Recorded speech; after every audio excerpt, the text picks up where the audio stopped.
देखिए क्लास 10 की एक्सरसाइज 9.1 का जो क्वेश्चन नंबर 2 है, क्वेश्चन में हमसे बोला गया है a tree breaks due to storm and the broken part bend so that the top of the tree touch the ground making an angle 30 degree with it the distance between the foot of the tree to the point where the top touch the ground is 8 metre, find height of the tree. तो देखिए question में हमसे क्या बोला गया है, question में हमसे बोला गया है कि एक पेड़ है, मान लीजिए वो ये पेड़ है, ठीक है। अब एक आंधी से ये पेड़ जो है कहीं से टूट गया है, मान लो ये यहाँ से पेड़ टूट गया और ये टूटने के बाद जो है इसका जो ऊपर का भाग है वो क्या हो गया है, नीचे ज़मीन पर झुक गया है। और जब ज़मीन पर ये झुक गया है यहाँ पे नीचे की तरफ, ठीक है, तो इसका जो झुका हुआ भाग है वो जो एंगल बनाता है वो कितने डिग्री एंगल बनाता है, इस जब ये यहाँ से पेड़ खड़ा था पूरा, अब वो जो है टूटेगा, टूटने के बाद ऐसे झुक जाएगा तो वो ज़मीन पर आकर टच हो जाएगा, तो वो जो है जो एंगल बना रहा है वो कितने डिग्री बना रहा है, वो 30 डिग्री एंगल बना रहा है, ठीक है।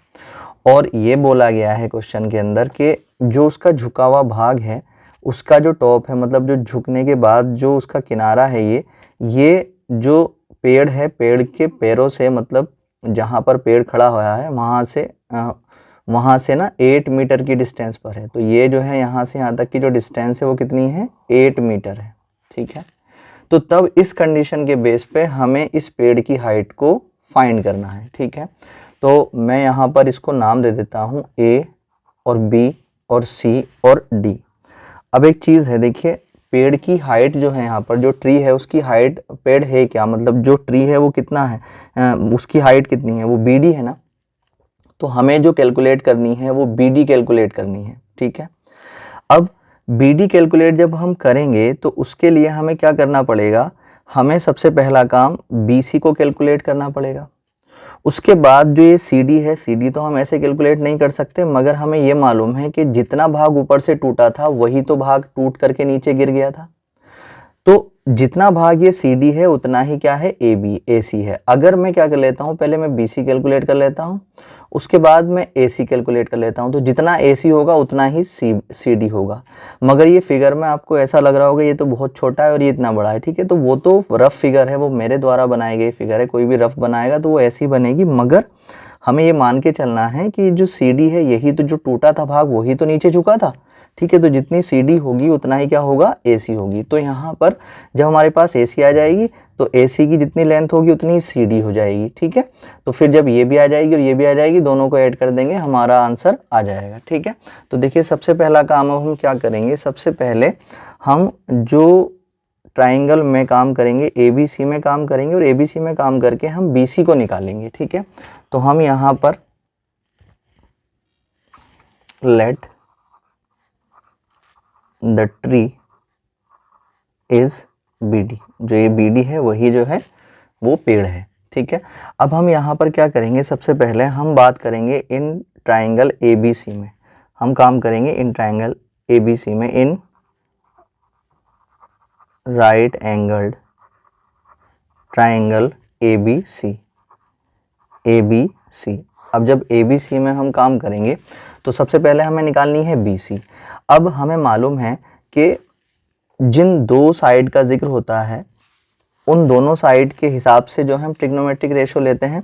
तो यहाँ पर ABC में मुझे BC निकालनी है और AB हमें दे रखी है। AB क्या है, बेस है, और BC क्या है, परपेंडिकुलर है। तो बेस और परपेंडिकुलर जो आता है वो टेन में आता है, टेन और कोट में आता है। तो टेन और कोट में से कोई भी एक फॉर्मूला हम यूज़ कर सकते हैं, तो हम टेन का कर लेंगे यहाँ पर। तो हम यहाँ पर जो फॉर्मूला लगाएंगे वो टेन का फॉर्मूला लगाएंगे, क्योंकि टेन में ही बेस और परपेंडिकुलर आता है और बेस और परपेंडिकुलर की यहाँ पर बात चल रही है। बेस हमें दे रखा है और परपेंडिकुलर हमें यहाँ पर निकालना है जो BC, ठीक है। तो हम यहाँ पर जो टेन के साथ जो एंगल लेंगे वो कितना होगा, 30 डिग्री। टेन 30, टेन का फॉर्मूला क्या हो जाएगा, परपेंडिकुलर, और अपॉन में कितना आ जाएगा, बेस। अब टेन 30 जो है, टेन 30 की वैल्यू होती है 1/√3, और जो परपेंडिकुलर था वो कितना था, BC, और जो बेस था वो कितना था, AB। तो अब यहाँ पर हम क्या कर लेंगे, क्रॉस अभी 1/√3 ऐसे रख लो, और BC तो हमें निकालना है, तो BC को ऐसे रख लो। AB हमें कितना दे रखा था 8, ठीक है। क्रॉस मल्टीप्लाई करेंगे तो √3 BC आ जाएगा इज इक्वल टू 8 की 1 से करेंगे तो 8 आ जाएगा, ठीक है। अब यहाँ पर जब इसको आगे लेकर के चलेंगे तो जो BC आ जाएगी हमारे पास वो कितनी आ जाएगी 8/√3। इसे इक्वेशन हम फर्स्ट मान लेंगे, ठीक है। अब देखिए यहाँ से आगे चलेंगे हम। अब BC हमने निकाल ली है, ये आ गई हमारे पास। अब हमें CD निकालनी है, मगर CD निकालने के लिए क्या करना पड़ेगा, AC निकालनी पड़ेगी। तो AC भी किस में आ रही है, ABC ट्राइंगल में आ रही है।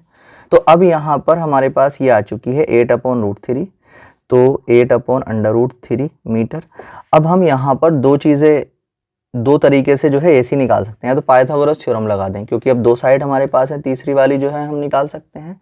या सेम जो काम इसके लिए करा है, अभी ट्रिग्नोमेट्रिक रेशो यूज करा है, सेम वही जो है इसको निकालने के लिए भी हम यूज कर सकते हैं, ठीक है। तो अब हम यहाँ पर एक काम करेंगे, हम जो है पाइथागोरस थ्योरम नहीं लगाएंगे, हम बिल्कुल जो है जो काम हमने इस साइड को निकालने के लिए करा था वैसा ही इसमें करेंगे, ठीक है। तो अब मुझे निकालनी है AC। अब AC क्या है, ये 90 डिग्री है, तो ये हाइपोटेनियस है, तो हमें हाइपोटेनियस निकालना है, और बेस दे रखा है, ठीक है। तो बेस और हाइपोटेनियस कौन से ट्रिग्नोमेट्रिक रेशो में आते हैं, बेस और हाइपोटेनियस आते हैं कॉस में। तो हम यहाँ पे लिखेंगे again in right angled triangle ABC। हम दोबारा से इसमें काम करेंगे, तो जब दोबारा से इसमें हम काम करेंगे तो कॉस के साथ कितना ले लेंगे एंगल, कॉस 30 डिग्री। कॉस का फॉर्मूला क्या होता है, बेस अपॉन हाइपोटेनियस। तो cos 30 की वैल्यू होती है हमारे पास √3/2। √3/2 बेस कितना है हमारे पास AB, और जो हाइपोटेनियस है, हाइपोटेनियस कितना था AC। तो यहाँ पर √3/2 को तो आप ऐसे रख लो, AB कितना था 8, और AC हमें क्या करना है, निकालना है। क्रॉस मल्टीप्लाई कर लो तो √3 × AC आ जाएगा, 2 की 8 से कर लेंगे, 2 8 जा 16 आ जाएगा, ठीक है। तो AC की जब वैल्यू हम यहाँ पे निकालेंगे तो 16/√3 आ जाएगा। तो यहाँ पर हम देखते हैं, तो जो AC है वो भी आ चुका है, इक्वेशन हमारे पास आ चुकी है 2। तो अब नहीं, इसको AC को 2 इक्वेशन मत मानो, हमें पता है we know that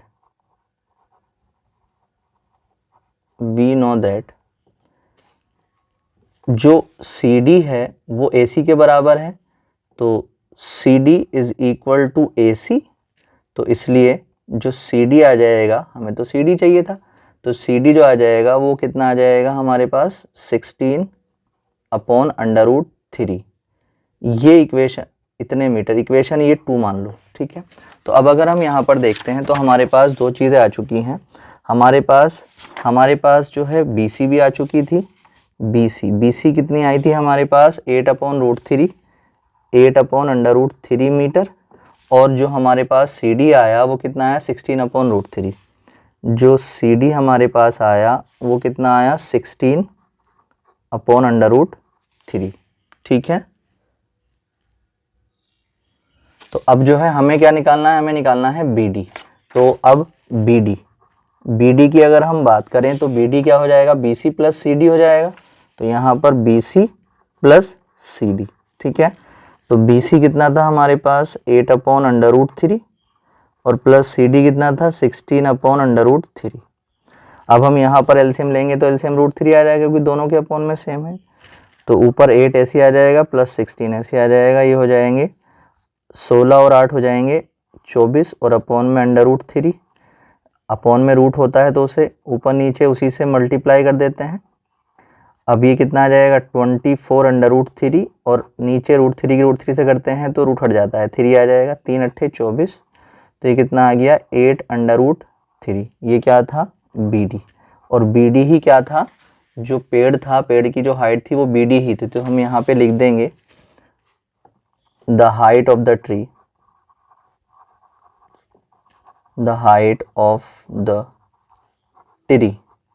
is equal to 8/√3 metre. ये इसका आंसर आ जाएगा।